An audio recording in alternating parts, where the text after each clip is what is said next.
आप लोगों को कभी ना कभी तो लगता ही होगा कि एस्ट्रोलॉजी सच है या झूठ है। जिनको लगता है एस्ट्रोलॉजी झूठ है, बात खत्म। ऐसा कोई नियम नहीं है कि आप एस्ट्रोलॉजी पे बिलीव करें ही करें। पर मैं आपको इन्फॉर्मेशन के लिए बता दूं कि एस्ट्रोलॉजी के अगेंस्ट एक याचिका दायर की गई थी सुप्रीम कोर्ट में, जिसमें ये कहा गया था कि एस्ट्रोलॉजी झूठ है और इसके स्कूल एंड कॉलेजेस बंद होने चाहिए इंडिया से। फिर श्री के एन राव सर ने अगुवाई करी थी एस्ट्रोलॉजर की तरफ से, और सुप्रीम कोर्ट ने माना कि एस्ट्रोलॉजी 100% सत्य है। और ये घटना है 4 मई 2004 के आसपास की घटना है। चलिए, ये तो एक बात हो गई। दूसरी बात यह है कि जो एस्ट्रोलॉजी पे बिलीव करते हैं उनके सामने एक बहुत बड़ी कन्फ्यूज़न है।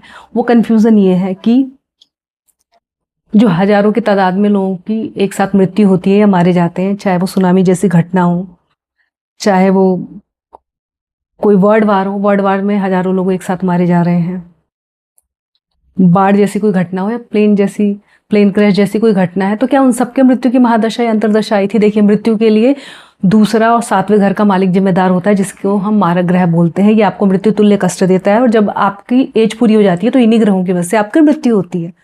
तो पॉसिबल ही नहीं है कि जहाँ पे हजारों या लाखों की तादाद में लोग मारे जा रहे हैं तो सबके मृत्यु की महादशा या अंतरदशा आई है। तो फिर हुआ क्या होगा? एक होता है मुंडेन एस्ट्रोलॉजी, जो कि देश की एस्ट्रोलॉजी होती है और इस संसार की एस्ट्रोलॉजी होती है। तो अगर हम मुंडेन एस्ट्रोलॉजी से किसी देश की एस्ट्रोलॉजी देखते हैं तो वो क्या देखते हैं? उस देश में कोई फाइनेंशियल क्राइसिस तो नहीं आने वाला है, उस देश की किसी दूसरे देश के साथ लड़ाई तो नहीं होने वाली है, कोई सत्ता परिवर्तन तो नहीं होने वाला है, कोई पावरफुल व्यक्ति तो नहीं मारे जाने वाला है जिसकी वजह से देश की अर्थव्यवस्था चल रही है, कोई प्राकृतिक आपदा तो नहीं आने वाली है। इस तरीके की बहुत सारी चीज़ें हम कैलकुलेट करते हैं। तो आपकी पत्री से पहले आपकी देश की पत्री काम करेगी। सपोज 2-3 देशों में वर्ल्ड वार चल रहा है, वहाँ पे बहुत सारे लोग होंगे जिनकी पत्री में 4th हाउस बहुत अच्छे तरीके से एक्टिवेट हुआ होगा, जिनको बहुत मानसिक शांति मिलने वाली होगी। बट आप बताइए कि उसकी महादशा अंतरदशा में क्या उन लोगों को मानसिक शांति मिलेगी?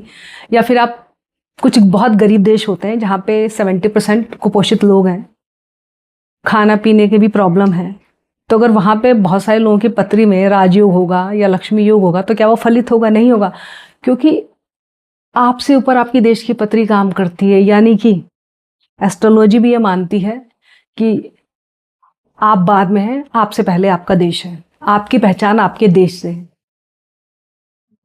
और मेरे को बहुत प्राउड फील होता है कि मैं एक भारतीय हूँ, और मैं चाहती हूँ कि मैं जितने भी जन्म लूँ, चाहे किसी भी योनि में आऊँ, मैं भारत में पैदा हूँ। तो हम अपने देश से हैं, हमारी पहचान हमारा देश है। जय हिंद, जय भारत, वंदे मातरम।